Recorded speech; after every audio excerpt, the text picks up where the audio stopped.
Nahmaduhu wa nusalli wa nusallimu ala rasulihil karim amma ba'du. Dengan ihsan Allah Subhanahu wa taala.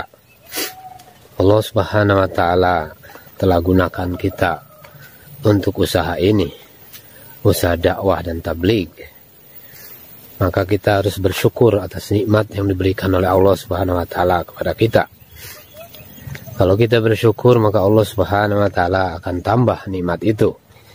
Dan kalau tidak kita mensyukuri nikmat Allah, maka Allah Subhanahu wa taala akan singkirkan kita dan diganti dengan yang lain untuk ambil daripada usaha ini.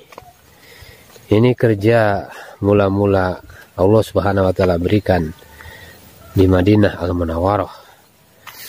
Allah Subhanahu wa taala telah gunakan usaha ini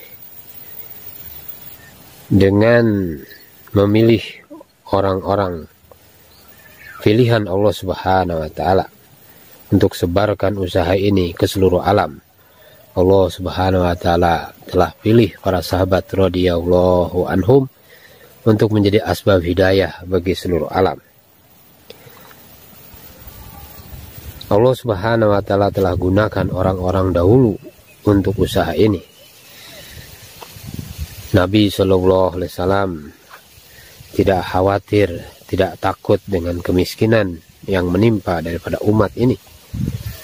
Tetapi yang dikhawatirkan oleh Nabi justru adalah wujudnya atau datangnya keduniaan, datangnya keberkahan-keberkahan di Arab, minyak dan sebagainya. Allah Subhanahu wa taala datangkan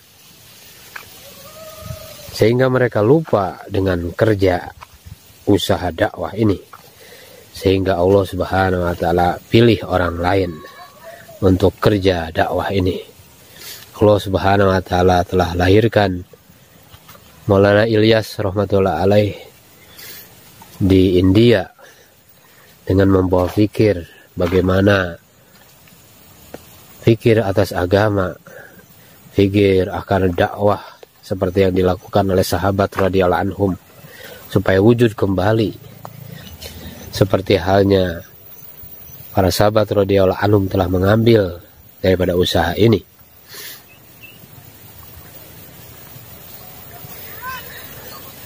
Kesan dakwah ini luar biasa, sehingga apabila dakwah dibuat maka dunia pun datang dan tawaran-tawaran dunia pun datang.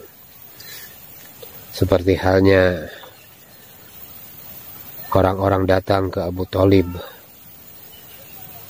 ketika Nabi telah buat kerja dengan sungguh-sungguh. Ketika dakwah dibuat maka tawaran dunia itu datang. Orang-orang Arab Quraisy pada waktu itu datang kepada Abu Thalib. Kemudian mereka menawarkan 3 pilihan. Asal Nabi Sallallahu Alaihi Wasallam berhenti dakwah. Kalau inginkan kerajaan maka akan dijadikan raja Arab. Kalau menginginkan uang maka akan dijadikan sebagai orang yang paling kaya. Dan kalau menginginkan wanita maka 10 wanita yang paling cantik di Arab silakan ambil untuk diperistri. Tetapi Rasulullah Sallallahu Alaihi Wasallam menyatakan, wahai paman, bukan itu yang aku inginkan. Jadi 3 tawaran yang datang pada Rasulullah Sallallahu Alaihi Wasallam akan datang juga pada kita, manakala kita buat dakwah dengan sungguh-sungguh.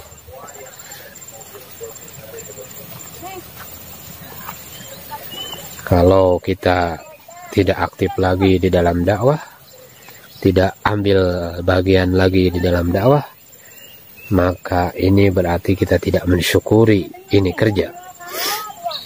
Kalau seandainya kerajaan Sulaiman ditawarkan pun, maka jangan dilirik sekalipun. Orang yang sungguh-sungguh buat dakwah, maka dia akan mengatakan demikian. Kalau seandainya kerajaan Nabi Sulaiman pun ditawarkan, maka tidak akan dilirik sedikit pun.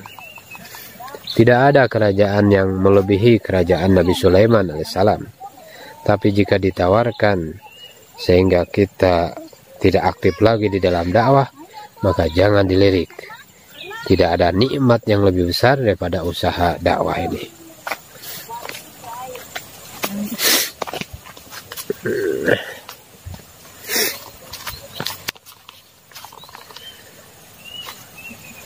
Setiap tahun orang-orang datang kepada para masyaikh, dan para masyaikh mendengarkan karguzari.